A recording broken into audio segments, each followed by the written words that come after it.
नमस्कार दोस्तों, आर्य सक्सेस मंत्र में आपका स्वागत है। झारखंड समान गण का यह सेट 17 है यानी 17 है। इससे पहले हम लोग सेट जो है ना 16 तक का हम लोग पढ़ चुके हैं। अगर आप वीडियो नहीं देखे तो डिस्क्रिप्शन में जाइए, वहाँ आपको लिंक मिल जाएगा, वहाँ से आप देख सकते हैं, क्योंकि हर एक सेट बहुत ही इंपॉर्टेंट है। अगर आप सारा सेट आप अच्छा से देखते हैं तो 100% आपका कोई भी क्वेश्चन नहीं छूटेगा, क्योंकि सारे सेट MCQ टाइप का है और इसी तरह का क्वेश्चन पूछा जाता है और जिस तरह का प्रीवियस ईयर में पूछा जाता है उसी से बेस्ड है। प्रत्येक सेट में टॉप 20 क्वेश्चन रहती है, जो कि झारखंड के आगामी जितने भी एग्जाम है, जैसे CGL, झारखंड दरोगा, झारखंड पुलिस उत्पाद सिपाही, लैब असिस्टेंट और भी जितने भी एग्जाम है, सभी एग्जाम के लिए बहुत ही महत्वपूर्ण है। तो चलिए सेशन को शुरू करते हैं। पहला प्रश्न लेते हैं कि बोला कि किसके अनुयायियों को ताना भगत कहा जाता है। यानी ताना भगत जो आंदोलन हुआ था ये 1914 में स्टार्ट हुआ था, ठीक ना। और बोल रहा कि किसका अनुयायी को ताना भगत कहा। ऑप्शन में दे दिया बिरसा मुंडा, सिद्धू कानू, जगन्नाथ ढाल, जतरा उरांव। तो जतरा उरांव का जो अनुयायी था उसी को ताना भगत कहा जाता है, यानी C नंबर ऑप्शन सही होगा। अगले प्रश्न पर आते हैं। अगला प्रश्न है कि बुद्धू भगत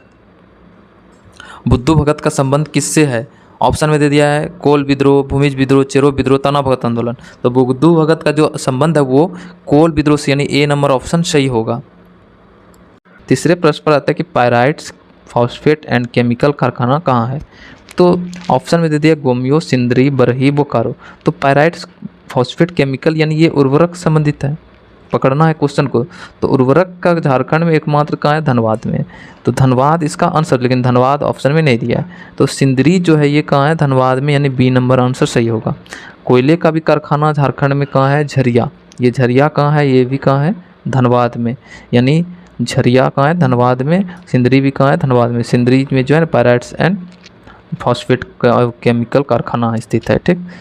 चौथे प्रश्न पर आते हैं, ताना भगत आंदोलन का काल क्या था। अभी तुरंत इसके बारे में बताया गया है कि 1914 में ताना भगत आंदोलन शुरू हुआ था, तो इसी के अकॉर्डिंग आंसर होगा। तो ऑप्शन दे दिया 1913 14, 1915 16, 1918 19, 1821 22। तो A नंबर इसका आंसर सही होगा 1913 14। पांचवा प्रश्न देखते हैं कि झारखंड का क्षेत्रफल अविभाजित बिहार, ध्यान देना कि अविभाजित, जब विभाजित नहीं हुआ था बिहार, तो ये मान लेते हैं कि 100% क्या है, बिहार है। 100% बिहार है।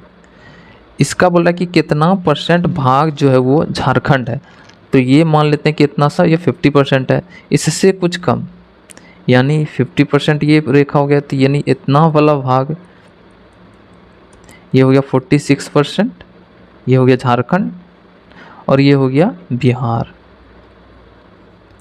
54%, ठीक। तो झारखंड कितना परसेंट हो जाएगा, ऑप्शन के अकॉर्डिंग 48, 47, 46, 45। तो यानी C नंबर आंसर सही होगा। 46% क्या है, झारखंड। यानी अविभाजित बिहार का क्षेत्रफल का कितना भाग है, तो 46% जो है वो झारखंड है, यानी C नंबर आंसर सही होगा। अगला प्रश्न पर आते हैं कि बिरसा मृग विहार कहाँ अवस्थित है। तो ऑप्शन में दिया है खूंटी, चतरा, पलामू, गुमला। तो बिरसा मृग विहार जो है ये A नंबर आंसर सही होगा, खूंटी में स्थित है। सातवां प्रश्न पर आते हैं। सातवां प्रश्न बोला कि किसने मुगल अफगान संघर्ष जो कि हुआ था 1530-40 में हुआ था के दौरान झारखंड क्षेत्र का कई बार उपयोग किया था। क्वेश्चन कुछ समझना है कि मुगल अफगान संघर्ष हुआ था 1530-40 के बीच, इस दौरान बोला कि झारखंड क्षेत्र का कई बार उपयोग किया था, तो किसने। ऑप्शन में दे दिया अमर सिंह, शेरशाह, अकबर, मीर बकी। तो शेरशाह सूरी ने कई बार इसका उपयोग किया था झारखंड क्षेत्र का इस दौरान 1530-40 के बीच, यानी B नंबर आंसर सही हो जाएगा। अगले प्रश्न पर आते हैं। आठवां प्रश्न है कि किस विद्रोह का मुख्य कारण जो है ना, राजा जगन्नाथ सिंह द्वारा शोषण तथा उसका अंग्रेजों का पिछल्लू होना था। तो विद्रोह का नाम क्या है, उसी मुख्य कारण जो है ना, राजा जगन्नाथ सिंह के द्वारा शोषण भी हुआ और अंग्रेजों का पिछल्लू होना भी था। ऑप्शन में दे दिया हो विद्रोह, चेरो विद्रोह, तमाड़ विद्रोह, सरदारी विद्रोह। तो आंसर इसका हो जाएगा हो विद्रोह, यानी हो विद्रोह के कारण ही जगन्नाथ सिंह द्वारा शोषण हो रहा था। अगला प्रश्न पर आते हैं। 9वां प्रश्न है कि 1820-21 में मेजर रफसेज, ठीक, और 1837 में कैप्टन विल्किंसन के नेतृत्व में किस विद्रोह को दबा दिया गया। ये डेट भी याद रखना, 1820-21 में किसने दबाया था, तो मेजर रफसेज ने, और 1837 में किसने, में कैप्टन विल्किंसन ने, ठीक। तो ये कौन सा विद्रोह था, तो ऑप्शन में दे दिया तमाड़ विद्रोह, हो विद्रोह, चेरो विद्रोह, भूमिज विद्रोह। तो आंसर हो जाएगा C नंबर हो विद्रोह। हो विद्रोह को ही इन दो काल में, यानी 1820-21 में और 1837 में दबाया गया था, किसके द्वारा, तो 1820-21 में मेजर रफसेज और 1837 में कैप्टन विल्किंसन। अगले प्रश्न पर आते हैं। 10वां प्रश्न है कि 1820-21 में मेजर रफसेज पर हो जनजाति ने तो यानी हो जनजाति के द्वारा, तो यानी हो विद्रोह हुआ था। लोगों ने किस नदी के किनारे आक्रमण किया था, उस समय कौन सा नदी के किनारे आक्रमण किया था, और 1820-21 में मेजर रफसेज ने इस विद्रोह को दबा भी दिया था। तो हो विद्रोह था, लेकिन नदी पूछा जा रहा है।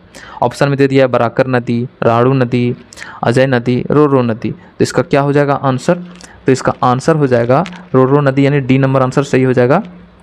रोरो नदी के किनारे आक्रमण हुआ था। 11वां प्रश्न पर आते हैं, किस मुगल बादशाह के समय जो है ना 1585 ईस्वी में मुगल साम्राज्य और झारखंड के बीच वास्तविक संपर्क स्थापित हुआ था।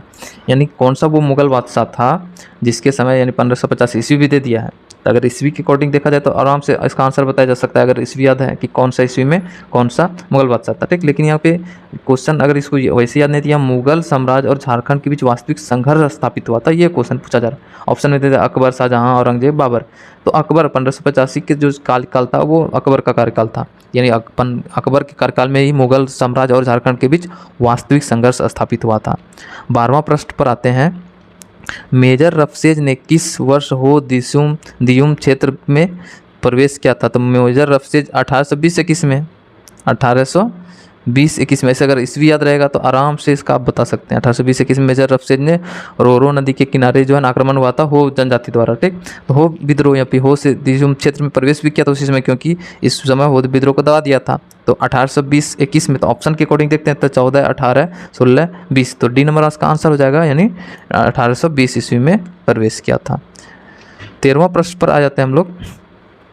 13वां प्रश्न कर रहा है कि बोल रहा है कि अकबर के किस सेनापति के नेतृत्व में मुगल सेना ने 1585 ईस्वी में, तो 1585 ईस्वी में अकबर का कार्यकाल था, तो बोला कि छोटा नागपुर खास में नागवंशी शासक जो है मधुकरण शाह, यानी जिसको मधु सिंह की कहा जाता है, को मुगलों का अधीनस्थ बनाया था।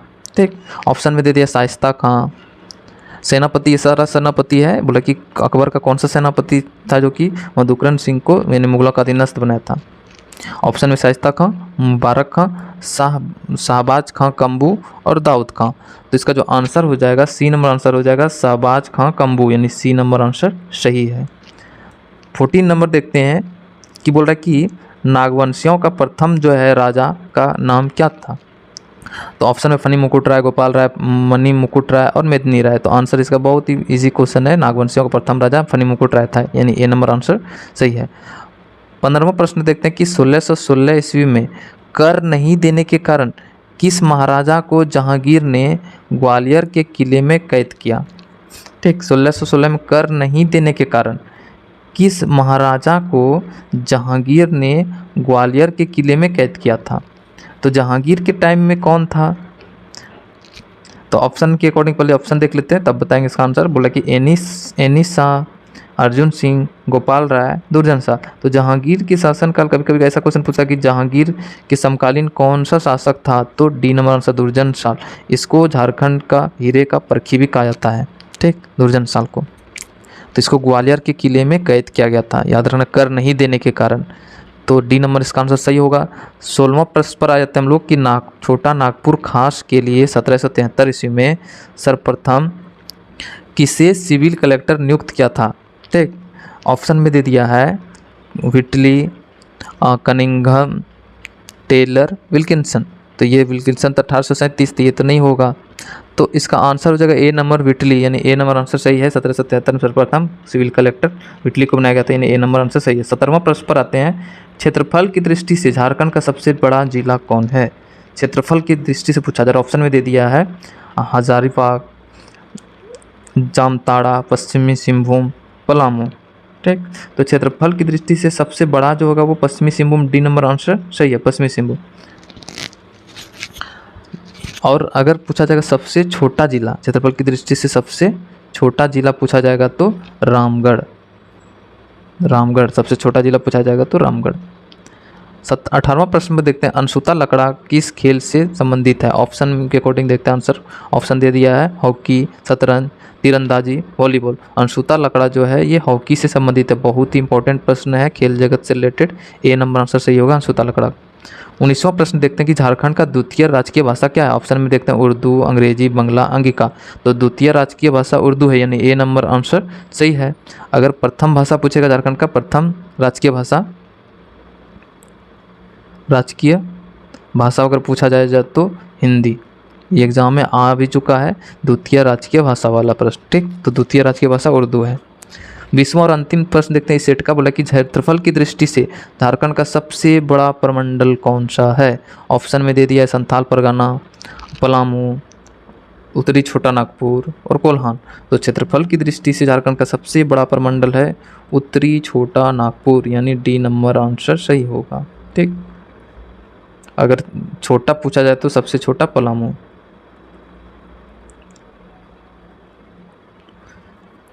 उत्तरी छोटा नागपुर में कुल कितने जिले हैं? 7। संथाल परगना में कुल कितने जिले हैं? 5। कोल्हान में कितना है? पलामू में कितना है? तो इसमें 3। ठीक,